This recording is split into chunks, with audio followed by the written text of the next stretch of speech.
Bonjour tout le monde, j'espère que vous allez bien. Je vous retrouve avec une vidéo lecture, ça fait déjà un bon moment que je dois vous présenter ma pile à lire de l'été. Je trouve enfin le moment de la faire. Donc je suis un petit peu à la bourre, hein, puisque là on approche de la mi-août. Donc autant vous dire qu'il était grand temps de vous présenter mes lectures estivales. J'ai 8 livres à vous présenter, sachant que j'en ai lu un et que je suis en train d'en terminer un deuxième. Alors j'ai intitulé cette vidéo pile à lire. C'est pas donné que je termine tous ces livres avant la fin de l'été. Mais voilà, je me suis fait une petite liste de bouquins un petit peu plus légers que ceux que j'ai l'habitude de lire habituellement, puisque c'est ce dont j'ai envie en général en été. Et je pense que c'est d'une manière générale ce dont tout lecteur a envie, enfin en tout cas c'est la réflexion globale que j'ai pu faire en regardant les booktubeurs et booktubeuses que je suis déjà. En été on a vraiment envie de livres un petit peu bonbons, qui se lisent facilement, qui sont légers, avec parfois un petit peu trop de bons sentiments, mais en été je pense que c'est vraiment le genre de livre qui fait du bien. Premier livre dont je voulais vous parler, que j'ai terminé, et il me semble que je vous l'avais déjà présenté dans un book haul, La Baie des Baleines de Jojo Moyes. Côté histoire, on a Lisa et sa fille Anna qui viennent se réfugier dans un petit havre de paix qui s'appelle Silver Bay au sud de Sydney en Australie, pour échapper à leur vie passée.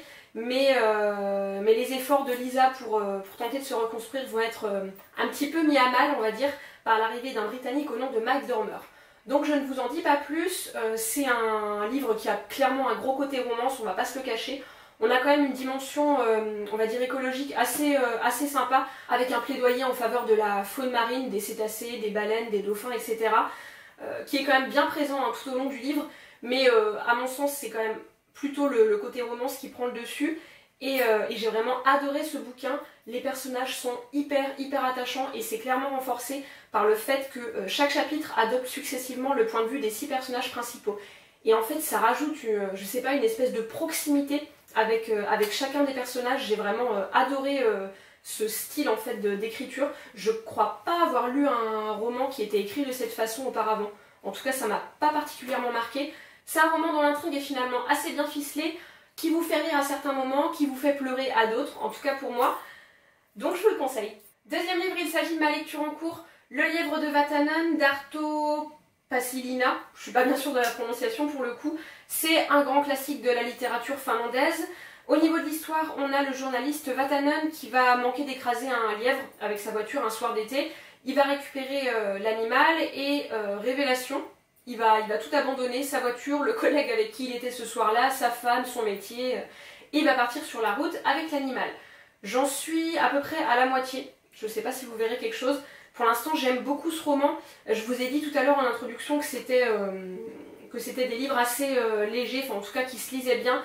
Celui-ci se lit très bien, mais on a une thématique un petit peu plus sérieuse entre guillemets. Là on est sur un roman d'humour écologique qui vient dénoncer les travers de notre société occidentale. Tout en mettant en avant, enfin mettant en valeur en tout cas, un juste retour à la simplicité, à la connexion à la nature, etc. Donc évidemment, ça me parle beaucoup, mais au-delà de ça, c'est un livre qui me fait beaucoup rire. Les scènes sont particulièrement cocasses. J'avais lu dans une critique que c'était un petit peu à mi-chemin entre Laurel et Hardy et Bonnie and Clyde. Pour moi, c'est clairement Laurel et Hardy. C'est vraiment un livre qui se lit très bien, mais dont on sent qu'il a un message à faire passer. Donc j'ai hâte de continuer ma lecture. Troisième livre, Il faut laisser les cactus dans le placard de Françoise Kérimer. Au niveau de l'histoire, on a 3 sœurs qui ont chacune fait leur vie depuis la séparation de leurs parents et qui vont se retrouver lors du décès de leur père. Sauf qu'à la lecture du testament, un homme va être présent et il va se voir léguer la totalité de l'entreprise familiale. Donc évidemment, coup de massue pour les 3 sœurs qui vont devoir percer le mystère planant sur ce mystérieux héritage. C'est apparemment une saga familiale pleine de rebondissements, on imagine bien, avec beaucoup de secrets familiaux, beaucoup de non-dits et une relation père-fille, enfin en tout cas la thématique de la relation père-fille assez présente. La fin est apparemment assez surprenante, donc écoutez, j'ai hâte de me faire surprendre. Avec le 4e livre, Les plus belles mains de Delhi de Mikael Bergstrand, on plonge complètement dans l'Inde contemporaine et colorée et on va suivre les aventures de Göran, qui est un Suédois d'une 50aine d'années, qui est un petit peu au bout du rouleau, il faut le dire, suite à son licenciement et à son divorce, et qui va tenter de se reconstruire une nouvelle vie dans ce pays qu'il ne connaît pas. C'est apparemment un roman qui est complètement dépaysant, ce que je veux bien croire. Moi en plus l'Inde c'est pas du tout un pays que je connais, donc j'ai vraiment hâte de m'y plonger. Et la Suède, l'Inde, enfin c'est des pays complètement, ce sont des pays complètement différents. Donc j'imagine que le choc des cultures va être particulièrement rude et que ça va aboutir à des scènes quelque peu cocasses on va dire. J'attends vraiment de ce livre qu'il me donne envie de faire ma valise. J'ai aussi particulièrement hâte de me plonger dans le 5e livre, Du miel pour les abeilles de Cathy Kelly, qui m'attire sous toutes les coutures. C'est simple, j'adore le titre, j'adore la couverture que je trouve hyper jolie et le résumé m'a clairement tapé dans l'œil puisqu'en fait ce livre raconte la rencontre. C'est hyper complexe à dire, hein. Raconte la rencontre. C'est pas simple. Bref, 3 femmes vont se rencontrer donc. Tout d'abord on a Lily, une jeune Australienne qui a été adoptée à sa naissance et qui débarque en Irlande puisqu'elle a appris qu'elle y aurait un frère. Ensuite on a Frankie dont le couple bat un petit peu de l'aile puisque son mari lui a caché son licenciement. Et puis on a Peggy qui vient d'ouvrir une boutique de tricot mais qui doit encore se battre contre quelques souvenirs douloureux. En général j'aime beaucoup les romans comme ça où on a des personnages qui se rencontrent, qui ont tissé des liens, noué des amitiés, avec beaucoup d'entraide, beaucoup de solidarité, etc. C'est le genre de lecture que j'aime beaucoup. Après je pense qu'il y aura peut-être un petit peu trop de bons sentiments, mais comme je vous l'ai dit, c'est le genre de lecture que j'apprécie en été. Encore l'histoire d'une belle rencontre avec le 6e livre, Beignets de tomates vertes de Fanny Flagg. Au sud de l'Amérique, en Alabama en fait, vont se rencontrer Evelyn qui est une femme dépressive qui vit assez mal l'approche de la cinquantaine et Nini qui est une fringante octogénaire et qui va lui raconter un tas d'histoires qui se sont passées 60 ans plus tôt.